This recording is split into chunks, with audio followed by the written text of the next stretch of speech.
बेटा हाँ inverse find out कर रहे थे, मैट्रिक्स का इनवर्स निकालना है हमें बाय कॉलम ट्रांसफॉर्मेशन। ठीक है, तो कॉलम ट्रांसफॉर्मेशन से इनवर्स निकालते वक्त हमने स्टेप्स देखी थी। डायगोनल्स के एलिमेंट्स को 1 करते जाना है, उसके साथ में ही उसके रोज को जीरोस बनाना है, बरोबर है। कॉलम ट्रांसफॉर्मेशन में क्या करते हैं हम लोग, अगर मैट्रिक्स दिया है मुझे A11 A12 A13 A21 A22 A23 A31 A32 A33, ये आपका ये मैट्रिक्स है। आपको इसका इनवर्स निकालना है बाय यूजिंग कॉलम ट्रांसफॉर्मेशन। तो क्या करेंगे, सबसे पहला स्टेप नंबर 1, A11 को 1 बनाना। स्टेप नंबर 2, क्योंकि हम लोग कॉलम ट्रांसफॉर्मेशन कर रहे हैं तो A11 के रोज में जो आने वाले एलिमेंट्स है उनको 0 बनाना। रो ट्रांसफॉर्मेशन में क्या करते थे, A11 को 1 बनाया, फिर उसके कॉलम में जो आ रहा है उसको 0 बनाया। कॉलम ट्रांसफॉर्मेशन में क्या करेंगे, A11 को 1 बनाया, उसके रोज में आने वाले को 0 बनाएंगे। इसको 1 बनाया, फिर इन दोनों को 0 बनाने की प्रायोरिटी है। फिर स्टेप 3 के अंदर क्या करना है, सेकंड डायगोनल एलिमेंट A22 को 1 में कन्वर्ट करेंगे, और स्टेप 4 में क्या करेंगे, उसके रोज में आने वाले 2 एलिमेंट्स उनको 0 बनाएंगे, that is A21 is equal to A23, ये बन जाएगा 0। फिर स्टेप 5 के अंदर क्या करना है, A33 को 1 बनाएंगे, और स्टेप 6 में उसके रोज में आने वाले को 0 बनाएंगे। तो ये 2x2 के मैट्रिक्स में भी यही प्रोसेस होता है। वहां पर सिर्फ 2 डायगोनल होते हैं, नहीं सिर्फ एक डायगोनल होता है, 2 एलिमेंट होते हैं, है ना डायगोनल के अंदर। तो इसको जैसे मान लो ये आपका 2x2 का मैट्रिक्स है, तो आपने क्या किया, इसको 1 बना दिया, तो फिर उसके बाद इसको 0 बनाएंगे, फिर इसको 1 बनाएंगे, इसको 0 बनाएंगे। 2x2 मैट्रिक्स में भी सेम प्रोसेस है। A11 को 1 बनाया तो उसके रो में आने वाले को 0 बनाएंगे, A22 को 1 बनाया, उसके रो में आने वाले को 0 बनाएंगे। ठीक है, हाँ। तो कॉलम ट्रांसफॉर्मेशन के ऊपर का एक एग्जांपल देखते हैं और फिर आगे बढ़ते हैं। हाँ हाँ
क्वेश्चन नंबर 17 है ये, मिसलेनियस से, मिसलेनियस 2A से 17 नंबर का क्वेश्चन है। मिसलेनियस 2A 17 नंबर का question. Find the inverse of a matrix का इनवर्स निकालना है। 1 0 1 0 2 3 1 2 1 by using elementary column transformation. Column transformation का इस्तेमाल करके आपको क्या करना है, इसका इनवर्स निकालना है। तो सबसे पहला स्टेप क्या होता है किसी भी मैट्रिक्स का इनवर्स निकालते समय, कि क्या उस मैट्रिक्स का इनवर्स एग्जिस्ट होता है ये चेक करना है ना, क्या उस मैट्रिक्स का इनवर्स एग्जिस्ट होता है ये चेक करना। तो कैसे चेक किया जाता है, किसी मैट्रिक्स का इनवर्स एग्जिस्ट करता है नहीं, उसका डिटरमिनेंट 0 नहीं होना चाहिए। तो उसका इसका डिटरमिनेंट 0 होता है कि नहीं, तो determinant of A is equals to क्या होगा, 1 0 1 0 2 3 1 2 1। कैलकुलेट करेंगे 1, पहला एलिमेंट एज इट इज लिया, इसके कॉलम और रो को हाइड कर दिया, तो जो बचा उसका डिटरमिनेंट क्या आता है, 2 माइनस 6, कितना बचा -4। यहाँ जो भी है उसका ऑपोजिट साइन, तो 0 को तो साइन ही नहीं होता, तो प्लस लो माइनस लो फर्क नहीं पड़ता, और 0 के साथ में यहाँ कुछ भी आ जाए उससे फर्क नहीं पड़ेगा, आंसर 0 आना है। तो कैलकुलेशन करने की जरूरत है क्या, नहीं। लास्ट एलिमेंट आपने ले लिया +1, अब इसको ढक दिया, इसको ढक दिया, तो 0 × 2 0 -2, तो क्या मिलेगा आपको -4, और यहाँ पर आ रहा है -2, तो कितना मिलेगा आपको -6। तो क्या -6 0 के बराबरी कर रहा है? नहीं।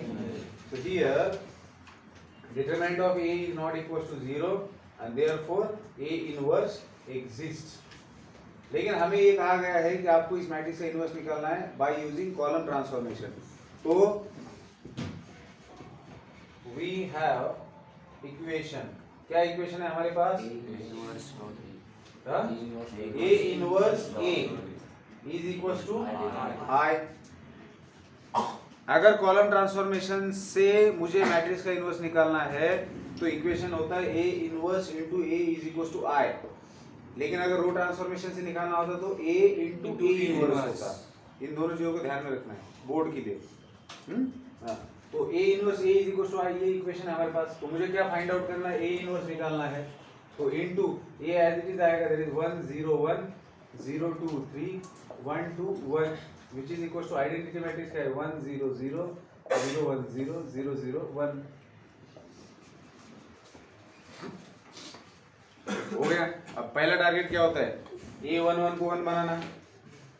ये ऑलरेडी 1 है, इसको 1 बनाना है ना, ये ऑलरेडी 1 है। फिर ये ऑलरेडी अगर 1 है तो सेकंड स्टेप पे कूद जाते हैं, इसके रोज में आने वाले को 0 बनाना है, ये भी 0 है तो सिर्फ इसको 0 बनाना है। तो थर्ड कॉलम के पहले एलिमेंट को 0 बनाना है। तो आपको पता है इसको 1 बनाने के बाद यहाँ पर और यहाँ पर 0 लाने के लिए हम इस कॉलम का इस्तेमाल करते हैं। तो मेरे पास C3 है, C3 को मुझे चेंज करना है, ये है C3 कॉलम, मुझे C3 को चेंज करना है, कॉलम 3 को चेंज करना है। तो C3 चेंजेस टू C3 में से C1 को हटा दो। आ रही बात समझ में? तो C3 चेंज करना है, लेकिन कैसे चेंज करना है बस इसके बारे में सोचना है। यहाँ पर 0 कैसे आएगा? तो इसमें से इसको सब्ट्रैक्ट कर दो तो यहाँ 0 आएगा, बाकी जगह जो भी आए उससे मतलब नहीं। तो A इनवर्स इनटू C3 के अंदर चेंज आ रहा है तो पहले दो कॉलम एज इट इज लिख दो ताकि कंफ्यूजन ना रहे। विच इज इक्वल टू यहाँ पर भी पहला कॉलम एज इट इज, दूसरा कॉलम एज इट इज। अब तीसरे कॉलम में क्या चेंज करना है आपको? कॉलम थर्ड में से कॉलम फर्स्ट सब्ट्रैक्ट कर देना है। तो 1 में से 1 सब्ट्रैक्ट कर दिया, 0 बच गया। 3 में से 0 चला गया, 3 बच गया। 1 में से 1 चला गया, 0 बच गया। फिर बेटा हाँ, 0 में से 1 चला गया, -1 बचेगा। 0 में से 0 गया, 0 बचेगा। 1 में से 0 गया, 1 बचेगा। ठीक है। अब ये आपने यहाँ 1 लाया, यहाँ दोनों जगह पे 0 0 लाके खड़ा कर दिया। अब आप मुझे बताइए, आपको यहाँ पर 1 लाना है तो क्या 1, देखो 1 लाने का एक ही तरीका होता है। जैसे मान लो आपको किस पोजीशन पे 1 लाना है, जैसे इस पोजीशन पे 1 लाना है, तो क्या अगर मैं कॉलम को एक्सचेंज करता हूं तो ये पॉसिबिलिटी बनती है क्या? ठीक है, तो यहां पर बन रही है क्या? नहीं बन रही।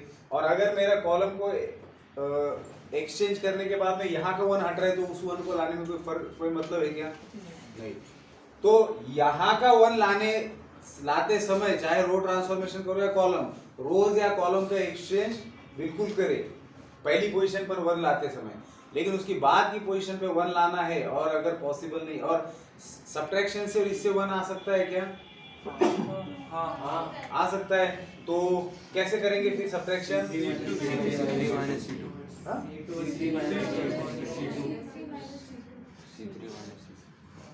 सर ते पहिले एक्सचेंज करायचं, रो एक्सचेंज कर आणि मग त्यानंतर रो कॉलम एक्सचेंज। अच्छा, आप कह रहे हो C3 और C2 को एक्सचेंज करो। हाँ। या फिर ऐसे भी कर सकते हैं, C2 को चेंज करना है तो C2 - C3 और फिर C2 को -1 से मल्टीप्लाई कर दिया, ये भी हो सकता है। हाँ हाँ, तो ये कर सकते हैं। लेकिन एक और अगर आपको तरीका चाहिए तो आप कॉलम 2 को 2 से डिवाइड भी कर सकते हो, तो चाहिए तो। क्योंकि देखो 2 से डिवाइड करने से कोई फर्क पड़ रहा है क्या? कोई रैशनल में आ रहा है क्या? तो आसान है, डिवाइड कर दो। बात समझ में आ रही है? अगर मैं इसको 2 से डिवाइड करता हूँ और अगर कोई रैशनल में आते हैं तो बाद में कैलकुलेशन करने में दिक्कत आएगी। यहाँ भी ठीक है, मुझे लगता है ना? तो अगर मैं 2 से डिवाइड कर देता हूँ तो मुझे क्या मिलेगा? C2 changes to C2/2। 2 से डिवाइड किया मतलब 1/2 से मल्टीप्लाई किया। तो A इनवर्स इनटू पहला कॉलम एज इट इज, दूसरे कॉलम के अंदर चेंज लाना है 0 1 1 और यहाँ पर तीसरा column as it is which is equal to यहाँ पर क्या होगा 1 0 0 माइनस 1 0 1 और सेकंड कॉलम को हम लोग डिवाइड करें 2 से तो 0 1 बाई 2 0। अब इसको 0 लाना है, इसको 0 लाना है। अब इसको अगर 0 लाना है तो मैं इसको इसके साथ में करूंगा, इसको 0 लाना होता तो भी मैं इसको इसके साथ में ऐड या सब्ट्रैक्ट करता, लेकिन ये ऑलरेडी 0 बन चुका है तो यहाँ 0 अगर मुझे लाना है तो C3 is going to be changed C3 minus 3 times C2, 3 में से 3 times C2 अगर सब्ट्रैक्ट करते हैं तो यहाँ 0 बनेगा। हाँ तो A इनवर्स पहला कॉलम एज इट इज, दूसरा कॉलम एज इट इज और C3 के अंदर क्या चेंज ला रहे हैं हम लोग, C3 में से 3 टाइम्स ऑफ C2 को सब्ट्रैक्ट कर रहे हैं तो 0 में से 0 चला गया 0, 3 में से 3 चला गया 0 और 0 में से -3 चला जाएगा, मतलब 0 में से 3 चला जाएगा तो -3 बचेगा। 3 से इसको मल्टीप्लाई करो 3 और 0 में से सब्ट्रैक्ट करो -3 विच इज इक्वल टू, यहाँ देखेंगे कौन सा कॉलम चेंज होने लगा, थर्ड, तो पहले दोनों का एज इट इज लिख दिया 0 1 by 2 0। अब क्या करना है change, C3 -1 -3 times C2 that is -1 ही आएगा, 0 0 -3 times of 1 by 2 that is 0 -3 by 2 मतलब कितना आया -3 by 2 और 1 -0। अब कॉलम जो है आपका थर्ड कॉलम जो है यहाँ पर 1 लाना है, कैसे ला सकते हो 1, डिवाइड बाय -3 करेंगे। आप कॉलम को एक्सचेंज करने का कोई मतलब है क्या, नहीं, क्योंकि अगर आप इन दोनों को एक्सचेंज करते हो तो ये तो यहाँ 1 आ जाएगा लेकिन ये 0 यहाँ चला जाएगा, तो ये भी देखना पड़ेगा आपको। हाँ तो यहाँ अगर 1 लाना है मुझे तो मतलब मैंने आपको इसीलिए कहा कि जब यहाँ का एलिमेंट 1 ला रहे हो तभी रो और कॉलम का एक्सचेंज सोचिए एकदम शुरुआत में, क्योंकि हमें फर्क नहीं पड़ता मैट्रिक्स में कुछ भी चेंज हो जाए क्योंकि वहाँ शुरुआत हो रही है ना। लेकिन एक बार आपने पहले 2 स्टेप कर दिए फिर उसके बाद रो और कॉलम का एक्सचेंज करते वक्त सोच लीजिए कि उससे पहले जो किया है उसमें बदलाव ना आए, नहीं तो इसको आप लाएंगे ते असतं ना रुबिक्स क्यूब मध्ये एक सरफेस तर प्रत्येकाला येतो करता, पण दुसरा सरफेस तिसरा सरफेस कलर आणायला जाण्याच्या नादामध्ये बाकीचे गडबड होऊन जाते, कळतंय का, त्याचे ते स्टेप्स माहिती असतील तर ते करता येतं, तर ते तसंच आहे। त्याच्यामुळे इथं काय करणार, C3 में चेंज लाना है, कैसा लाना है, -1/3 से C3 को मल्टीप्लाई करना है। अगर मैं इसको -1/3 से मल्टीप्लाई करता हूँ मतलब -3 से डिवाइड करता हूँ तो ये 1 आने वाला है, तो C3 को डिवाइड कर रहे हैं -3 से या मल्टीप्लाई कर रहे हैं, ये हटा दूँ क्या, ये पता है ना मैंने कल लिखवा के दिया था नहीं है, हाँ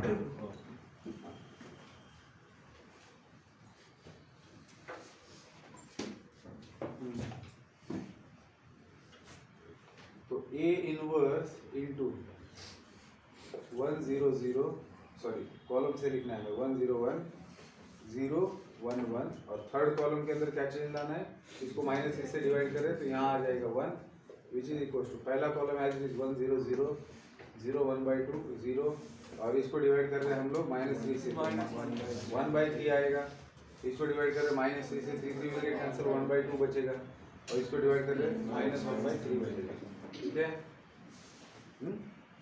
हाँ चलिए अब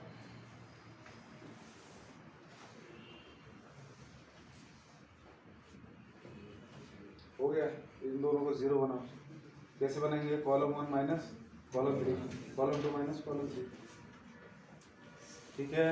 हाँ तो C1 चेंजेस कैसा, C1 minus C3 and C2 changes C2 minus C3, तो A इनवर्स डक्ट C1 के अंदर चेंज आ रहा है कैसे, 1 minus 0 1 0 minus 0 1 minus 1 0 0 minus 0 1 minus 0 1 minus 1 0 third column as it is which is equals to C1 minus C3 1 minus 1/3 2/3 minus 1/2 plus 1/3 0 minus 1/3 minus 1/3 0 plus 1/3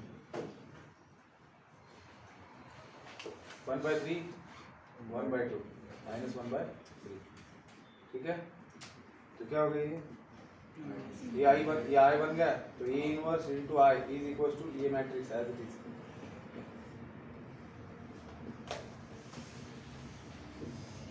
ठीक है, तो A inverse is equal to क्या आ गया आपका, A inverse into I, A inverse आता है तो आपका इनवर्स आ गया 1/2 माइनस 1/3 1/3 माइनस 1/2 0 1/2 1/3 1/3 माइनस 1/3 लिया 2 मिनट में।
यहाँ पर देखो ये आपका आंसर आया हुआ है, लेकिन अगर आप देखेंगे तो डिनोमिनेटर में 3 है, यहाँ डिनोमिनेटर में 2 है और यहाँ डिनोमिनेटर में 3 है।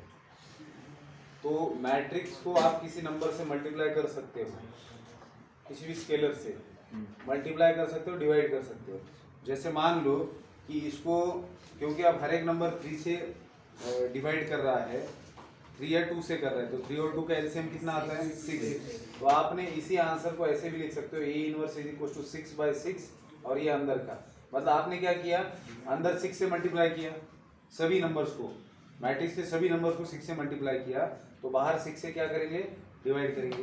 तो 1/6 और अंदर के हर एक मल्टीपल को 6 से, नंबर को 6 से मल्टीप्लाई कर रहे हो, तो 6 को इससे मल्टीप्लाई किया 6 इंटू दिस, तो 3 2 ज़ा 6 और 2 2 ज़ा 4, यहाँ 6 से मल्टीप्लाई किया तो -2, यहाँ 6 से मल्टीप्लाई किया तो 2, यहाँ 6 से मल्टीप्लाई किया -3, 6 से मल्टीप्लाई किया 0, 6 से मल्टीप्लाई किया 3, 6 से मल्टीप्लाई किया 2, 6 से मल्टीप्लाई किया 2, 6 से मल्टीप्लाई किया -2।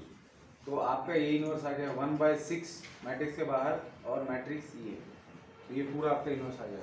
आई बात है समझ में? हाँ, ये जो मैं आगे आपको मेथड बताने वाला हूँ उसके लिए आपको ये चीज़ काम में आएगी।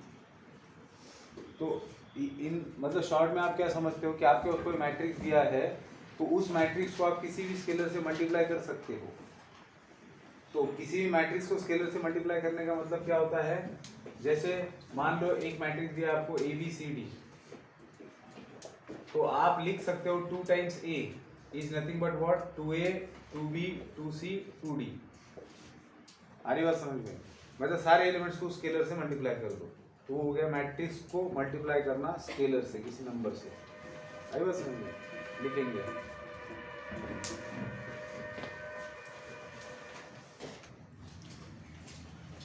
नेक्स्ट आहे आपल्याला मॅट्रिक्स इनवर्स फाइंड आउट करायचं। हे बघा मी सध्या सुरुवातीला फक्त कॉन्सेप्ट सांगते बरं का तुम्हाला। हाँ, जैसा अपन inverse of matrix find out करना देखा हमने by row transformation, column transformation. अब रो और कॉलम ट्रांसफॉर्मेशन के ऊपर जितने अलग अलग एग्जांपल्स बनेंगे ऑब्जेक्टिव में, वो हम लोग सॉल्व करने वाले टारगेट से, ठीक है। और बुक से भी सारे वेरिएशंस पहले सॉल्व करेंगे, बहुत सारी प्रॉपर्टीज देखेंगे, क्योंकि बुक के अंदर क्या होता है, टेक्स्ट बुक के अंदर आपको प्रॉपर्टी प्रूव करके बताई हुई रहती है या फिर क्वेश्चंस में ही दी हुई रहती है। तो वहां से क्वेश्चन को देखना होता है और वो प्रॉपर्टी है जिसको ऑब्जेक्टिव क्वेश्चंस के अंदर यूज करना होता है, तो उसको अलग से लिखवा के लेना पड़ता है। तो मैं एक्सरसाइज मिशनरी एक्सरसाइज में से जो जो ऐसे क्वेश्चंस है जो एज अ प्रॉपर्टी सीधा सीधा एग्जाम में पूछे जाते हैं, वो मैं आपको बताने वाला हूँ। लेकिन उससे पहले हम लोग क्या कर रहे हैं, सारे कॉन्सेप्ट देख रहे हो, उसके ऊपर के कुछ एग्जाम्पल जो सीधे तरीके से पूछे जाते हैं। जैसे रो और कॉलम ट्रांसफॉर्मेशन का इस्तेमाल करके और भी अलग अलग तरीके के क्वेश्चन फॉर्म होते हैं, लेकिन हमने सिर्फ क्या देखा कि इनवर्स कैसे फाइंड आउट करेंगे जिससे हमें रो और कॉलम ट्रांसफॉर्मेशन अच्छे से यूज करने आए।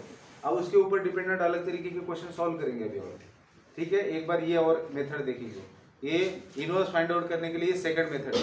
एक हमने देखा बाय एलिमेंट्री ट्रांसफॉर्मेशन, उसके अंदर रो और कॉलम देखा। अब ये बाय एडजॉइंट मेथड है। एडजॉइंट मेथड से हमें दिए गए मैट्रिक्स का इनवर्स फाइंड आउट करना है, ठीक है।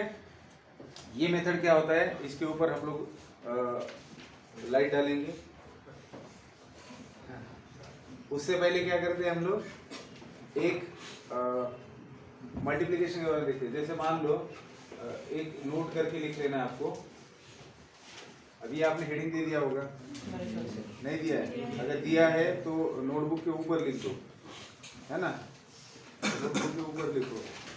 तो क्या लिखना है आपको कि if A and B are two square matrix, square हो या फिर कोई भी हो, उनका if A and B are any matrix then inverse of AB exists if determinant of AB is not equal to 0 and is denoted by AB inverse.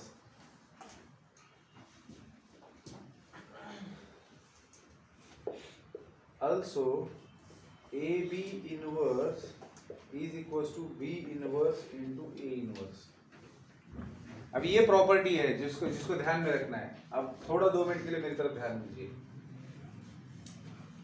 आपको इस note से क्या समझ के लेना है कि अगर आपको कोई भी 2 मैट्रिक्स दिया है तो उनके मल्टीप्लिकेशन का इनवर्स, मुझे बताइए मल्टीप्लिकेशन ऑफ मैट्रिक्स क्या होता है?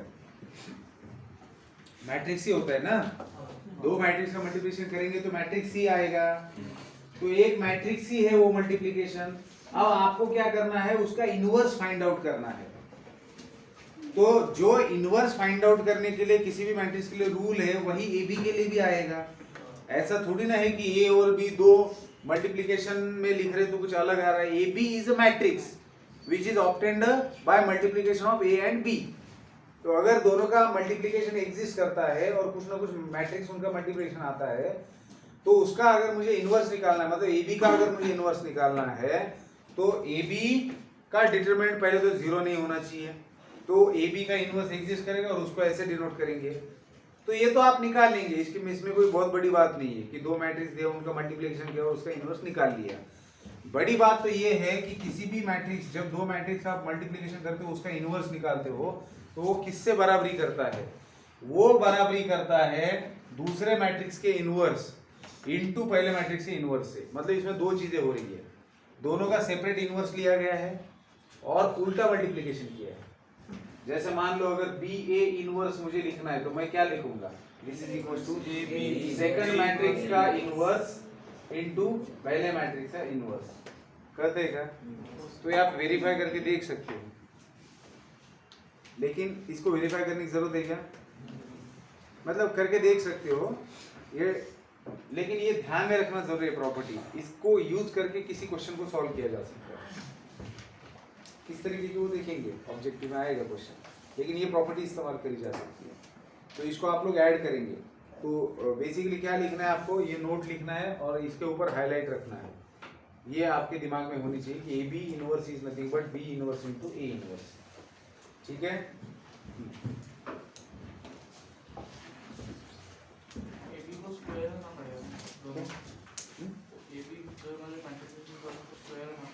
नहीं, जरूरी नहीं ए बी को स्क्वायर होना। हम जिस भी मैट्रिक्स का इनवर्स निकालते हैं वो स्क्वायर मैट्रिक्स होना जरूरी है। अब होता क्या है, आप ए और बी का मल्टीप्लिकेशन ले रहे हो तो ए 3/2 ले सकते हो और बी 2/1 ले सकते हो। नहीं, एक मिनट, नहीं, आप ले सकते हो 2/3 एंड 3/2। ए और बी दोनों कोई भी मैट्रिक्स ले सकते हो, लेकिन उनका मल्टीप्लिकेशन का ऑर्डर क्या होता है 2/2 आएगा। तो जिसका आपको इनवर्स निकालना है, आपको तो ए बी का इनवर्स निकालना है, वो स्क्वायर आ जाए इस तरीके के मैट्रिक्स होंगे तो भी चलेगा। दोनों स्क्वायर हो तो सोने ऑन पिवळं, पण दोनों स्क्वायर नहीं है तो ओनली पिवळं। मतलब एडिशनल बेनिफिट है अगर स्क्वायर मैट्रिक्स है दोनों भी, क्योंकि उनका जो मल्टीप्लिकेशन का ऑर्डर है वो स्क्वायर ही बनेगा। लेकिन हो सकता है दोनों रेक्टेंगुलर है लेकिन दोनों का मल्टीप्लिकेशन आ रहा है स्क्वायर मैट्रिक्स, तो only inverse of square matrix हम लोग फाइंड आउट कर सकते हैं। ठीक है, हाँ। अब इनवर्स ऑफ मैट्रिक्स, मैट्रिक्स से इनवर्स ऑफ निकालना है, लेकिन अब रो और कॉलम ट्रांसफॉर्मेशन को हमने पीछे छोड़ दिया। अब हम लोग दूसरा मेथड देख रहे हैं। उस मेथड का नाम है एडजॉइंट मेथड। क्या नाम है? Adjoint method. और इस मेथड से जब आप किसी मैट्रिक्स का इनवर्स निकालते हो तो उसको डिफाइन कैसे किया है? तो if A is any square matrix then its inverse is denoted by A inverse and it is calculated by using adjoint method by using given formula। वो फॉर्मूला क्या है? A inverse is equals to 1 by determinant of A into adjoint of A।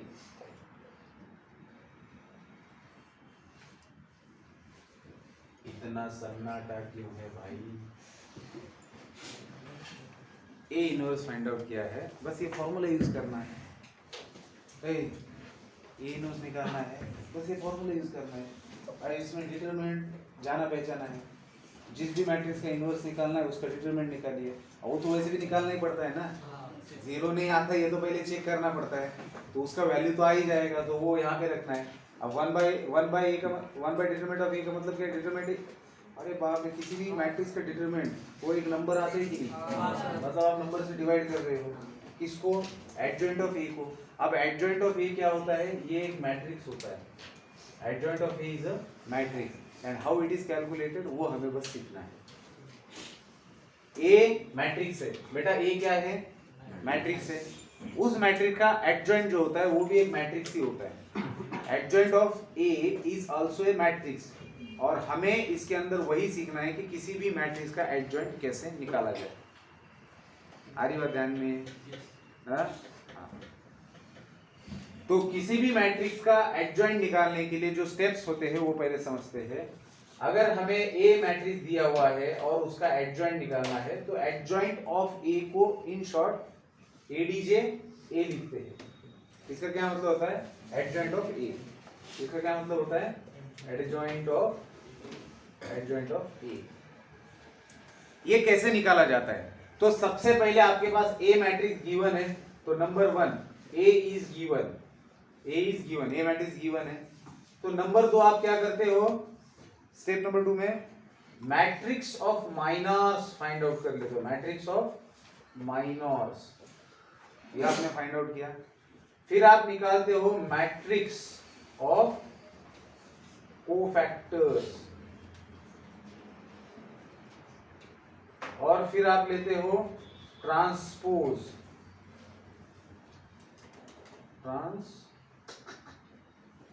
फिर आप क्या करते हो?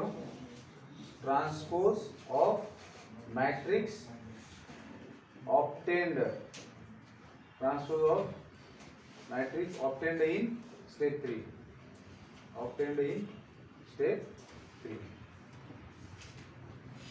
आता ह्याच्यातून तुम्हाला काही कळणार नाहीये, फक्त मी काय करतोय, तुम्हाला पूर्ण प्लॅन कळला का? पूर्ण प्लॅन कळला चोरी कशी करायची? तुम्हाला फक्त कळलं बा, हा ठीक आहे असं असं आहे म्हणून, डिटेल कळतंय का? नाही। हा काय झोपलं काय? तुम्ही झोपेत बोलले? तुम्हाला एवढं कळलं बाबा का? ठीक आहे, एक मॅट्रिक्स दिलंय, नंतर काय करायचं? मॅट्रिक्स ऑफ मायनर्स काढायचं। मग तुम्हाला माहित नाही मायनर्स म्हणजे काय, इथं अंधकार आहे तुमच्या जीवनात समजा। मग पुन्हा तुम्ही इथं म्हणलं चला ठीक आहे मायनस काहीतरी असेल त्याचं मॅट्रिक्स काढायचं, पुढे आले तुम्ही पुन्हा तुम्हाला मॅट्रिक्स ऑफ कोफॅक्टर काढायचं, पुन्हा जीवनात अंधार आला। मग तुम्ही मॅट्रिक्स ऑफ कोफॅक्टर काढला इथं मात्र उजेड आहे, कारण ट्रान्सपोज आपण बघितले। How transpose of matrix is obtained, अर्ध्या जणांच्या जीवनात अंधार आहे पुन्हा, कारण ते विसरले। रोजला कॉलम मध्ये कन्वर्ट करा, या फिर कॉलम को रोज में कन्वर्ट करो तो दिए गए मैट्रिक्स का ट्रांसपोज मिलेगा। तो जैसे ये मिल गया, इसका ट्रांसपोज जैसे लिया तो जो मैट्रिक्स मिलेगा दैट इज द एडजॉइंट। अब सवाल है कि माइनर्स कैसे निकाल जाता है। तो मैट्रिक्स ऑफ माइनर्स जो होता है, माइनर होता है किस मैट्रिक्स के अंदर जो एलिमेंट्स दिया है उसका माइनर निकाल जाता है। तो माइनर ऑफ एलिमेंट हमें फाइंड आउट करना है सबसे पहले। तो मेन अगर माइनर निकालना आ गया तो फिर कोफैक्टर भी निकालना आ जाएगा और सब कुछ हो जाएगा। तो अगर अब मैं जनरलाइजेशन में लिखवा के दूंगा, इसको हटा देता हूं मैं, ठीक है। तो सबसे पहला सवाल है हमारे पास, हाउ टू फाइंड क्यों लिखे हम, मेथड लिखते हैं ना, मेथड टू फाइंड है कि नहीं, method to find minor of an element अगर ई हो तो एन लगा देते हैं ना, बाकी जगह पे ए होता है, ए आई ओ यू की जगह पे एन। अच्छा बदलना। तो method to find minor of an element of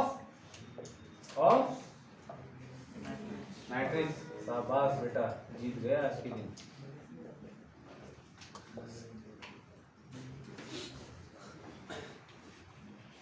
ठीक है, method to find minor of an element of a matrix का।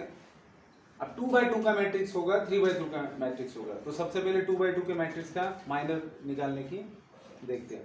तो बेटा 2x2 का मैट्रिक्स अगर होता है तो कैसे होगा, यहाँ पर एक एलिमेंट होगा a11, यहाँ पर होगा a12, यहाँ पर होगा a13, यहाँ पर होगा a22 और यहाँ पर होगा a21। बोला रे ये a13 दिलो तुम्ही, a21 है ना, है झोपले काय ओ। अब हर एक एलिमेंट का माइनर निकालना है।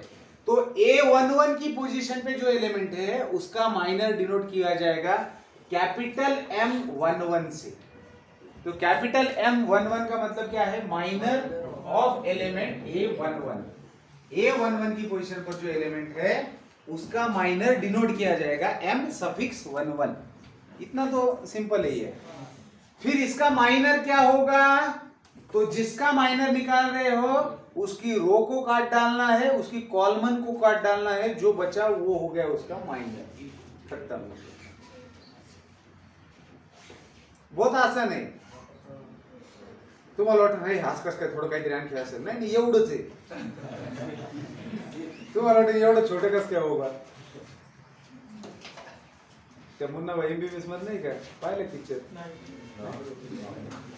कट्टर विरोध किसको हुए. बरं जाऊ दे. A12 चा मायनर काढायचा आहे. A12 चा मायनर कसं काढणार आहे. सगळ्यात पहिले मला नोटेशन सांगा. काय डिनोट करणार M12 कॅपिटल आहे. आणि याचा मायनर काढण्यासाठी काय करायचं, ज्या एलिमेंटचा मायनर काढताय तो ज्या कॉलम मध्ये तो कॉलम थोड्या वेळासाठी डिलीट, तो ज्या रो मध्ये ती रो पूर्ण डिलीट. कोण उरलं रे A21 झालं. आता A21 म्हणजे इथलचं एलिमेंट. आता A21 चा मायनर काढायचा आहे. कसा काढणार रे, M21 ने डिनोट करणार. आणि हा ज्या रो मध्ये आहे ती रो कॅन्सल, कॉलम कॅन्सल. कोण उरलं A12. आणि A22 चा मायनर कसा निघणार M22. कसा काढणार, रो कॅन्सल, कॉलम कॅन्सल, A11. कळते. आणि याच एलिमेंटचा कोफॅक्टर, याच एलिमेंटचा कोफॅक्टर कसा काढणार. भाऊ लय घाण झोपाली, लय घाण लय घाण झोपला होतो. मी नाही सांगत कोण झोपलो. हाँ या उठ जाओ. ओ भाई साहब उठ जाओ. उठला का. हा उठा. सगळे उठले का. तुम्ही उठलेलेच आहेत, पण जे झोपत आहे त्याला नाही म्हणायचं, ते घाबरून जाते. दुसऱ्याच म्हणायचं. हा त्याला बरोबर कळलं. बरोबर कळलं. ते असं थोडं नको बी वाटतं एखादं असं झोपत असेल उठवायला. तर ते असं वाटतं बा आपण मग हे करतोय, गुन्हा करतोय बा, त्याचं बुडल ना ते. थोडंसं उठवायचं पण ते घाबरून गेलं. पण लय मस्त झोप लागते बरं का अशी. 2 मिनिटाच्या झोपमध्ये 2 तासाच्या झोपेचा आनंद भेटून जातो. क्लास मधली जी झोप असती ना तिला चॅलेंजेस नाही माहिती का. बरोबर आहे की नाही. माझा स्वतःचा अनुभव आहे. मी भयंकर झोपायचो.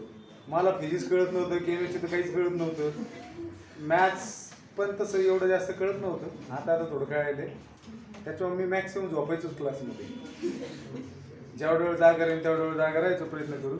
बाकी वेळ झोपायचो. तर झोपू नका तुम्ही. मी लय भारी शिकवतो. एलिमेंटचं जसं आपण मायनर फाइंड आउट केला तसंच को फॅक्टर फाइंड आउट करायचं आहे. मग जसं मायनरला एम न डिनोट करतात तसं को फॅक्टरला ए न डिनोट करतात. आलं लक्षात. को फॅक्टरला कशाने डिनोट करतात? ए ने. मला वाटलं होतं सी म्हणतात म्हणून. को फॅक्टरला ए ने डिनोट करतात. मग A11 चा को फॅक्टर झाला ए कॅपिटल ए सफिक्स A11. आणि हा कसा डिफाइन केला जातो? कुठल्याही एलिमेंटचा को फॅक्टर कसा डिफाइन केला जातो? इथं मी इन जनरल लिहितो हा. Definition of finding cofactor. Finding cofactor of an element. मला तुम्ही सांगा इन जनरल आपण एलिमेंटला कसं डिनोट करतो रे? ए I J. Mug A I जे ह्या एलिमेंटचा को-फॅक्टर मी कसं डिनोट करेन? Capital A I J. बरोबर आहे. हा. मग A I J cofactor of A I J is denoted by capital A I J. मान्य आहे का हे? म्हणजे A11 चा को-फॅक्टर ए सफिक्स 11, A23 चा को-फॅक्टर काढायचा ए कॅपिटल A23 असं. अँड इज डिफाइंड ॲज कसा डिफाइन करतो आपण? A I J is equal to -1/i+j into MIJ. म्हणजे तुम्हाला एखाद्या एलिमेंटचा को फॅक्टर काढायचा आहे तर पहिले त्याचा मायनर माहिती असणं आवश्यक. कळते का? AIJ चा मायनर काय असतं? Capital MIJ. म्हणजे एखाद्या एलिमेंटचा को फॅक्टर काढायचा आहे तर त्याचा मायनर माहिती पाहिजे. बरं मायनर माहिती पुढे काय करायचं? I+j कुणाच्या डोक्यावर? -1 च्या डोक्यावर. म्हणजे सफिक्सची ऍडिशन जर ऑड येत असेल फक्त फरक एवढाच आहे ना, कुठल्याही नंबरचा को फॅक्टर जो असणार आहे तो मायनरच्याच बरोबरीचा आहे. फरक कुठं होतोय? फक्त साइन मध्ये होतोय. समजा 1 चा काढताय तर -1 चा पॉवर 1 + 1 2 इवन आला. मग 1 पोझिशन चला इथंच करूया. A11 चा मला काय काढायचं? A11 चा को फॅक्टर डिनोट केला कॅपिटल A11. डेफिनेशन काय म्हणते? -1 चा पॉवर 1 + 1 इंटू याच एलिमेंटचा मायनर M11. काय झालं रे? -1 चा पॉवर 2 काय येतो? पॉझिटिव्ह 1. आणि M11 काय आलेलं आहे? A22. म्हणजे या एलिमेंटचा मायनर जो आहे तोच काय आहे? को फॅक्टर आहे. कळतंय का? लक्षात येते का?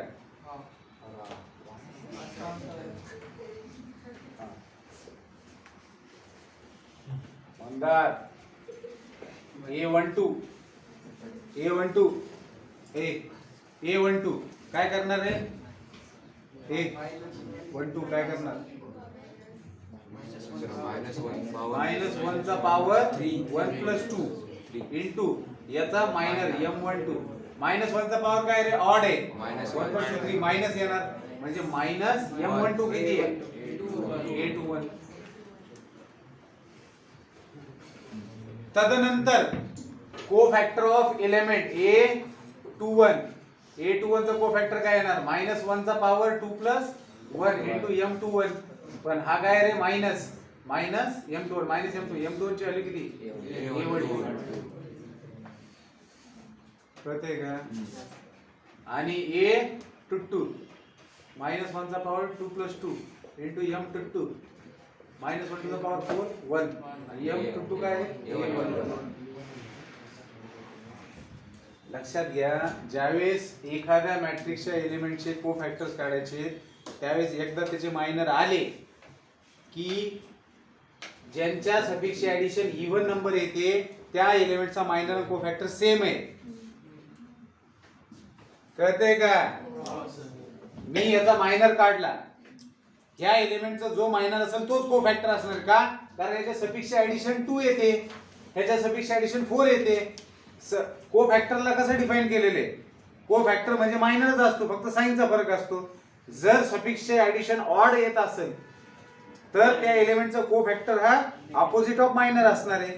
मग 2x2 च्या मॅट्रिक्स मध्ये जो मेन डायगोनल मध्ये येणारे एलिमेंट आहेत त्यांच्या सफिक्सचे ऍडिशन काय येते? इव्हन येते. म्हणजे मेन डायगोनल मधल्या एलिमेंटचा जो मायनर आहे तोच कोफॅक्टर आहे. बापा बापू काही कळलं झालं रे.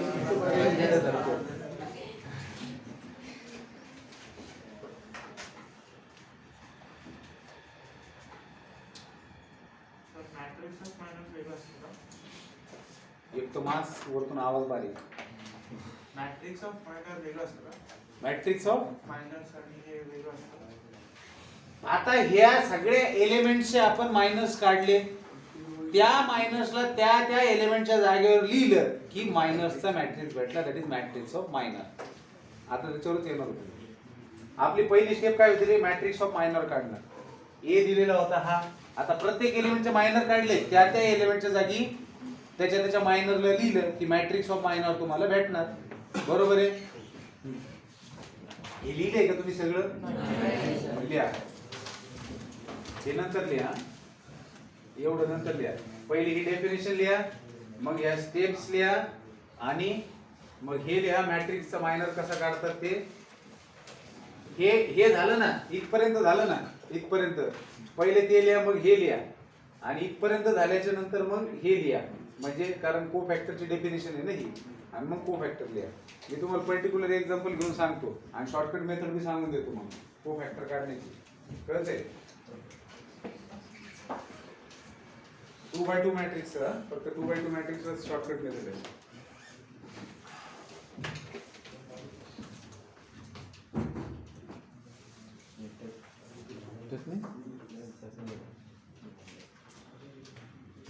तू ये ना फेस न करत प्रति कल्पना आता फशील तुला नकली घड्याळ दिली.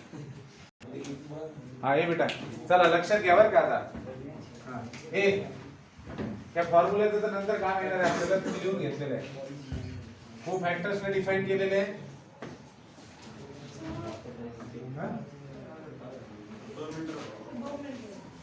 हाँ ठीक है. लक्ष्य दे इधर. आता अभी हमने क्या किया? माइनस निकाले, कोफैक्टर्स निकाले.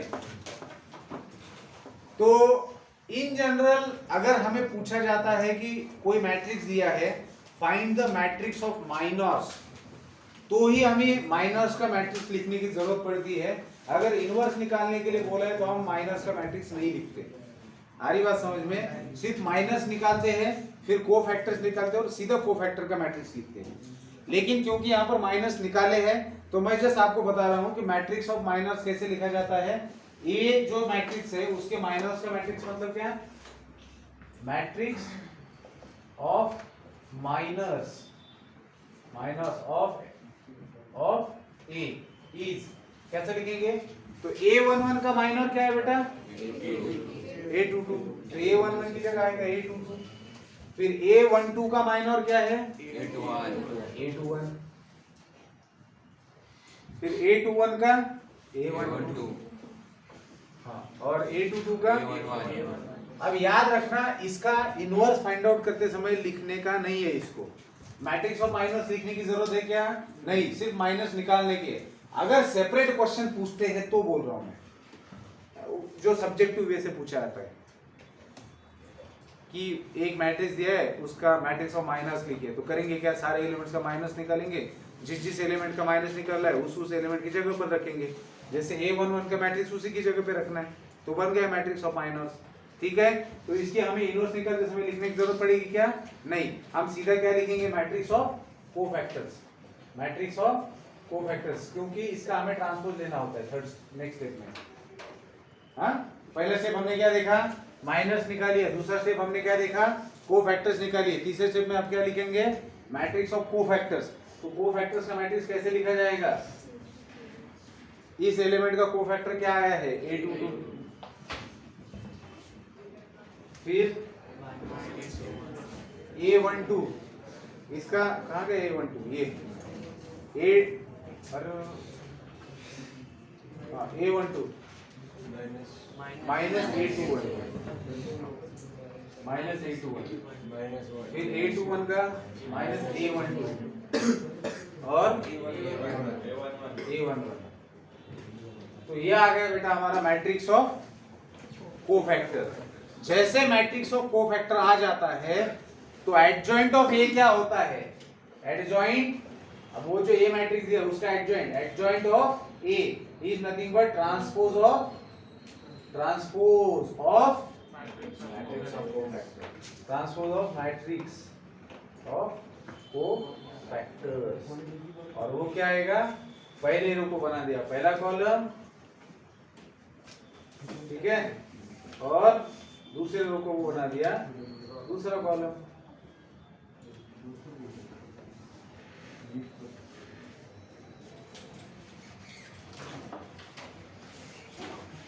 ठीक है, और बस फिर इसको फॉर्मूले के अंदर रख दिया।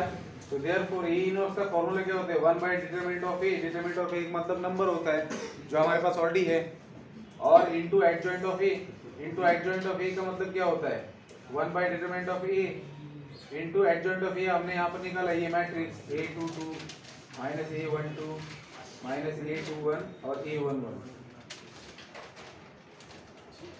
ठीक है, करते हैं।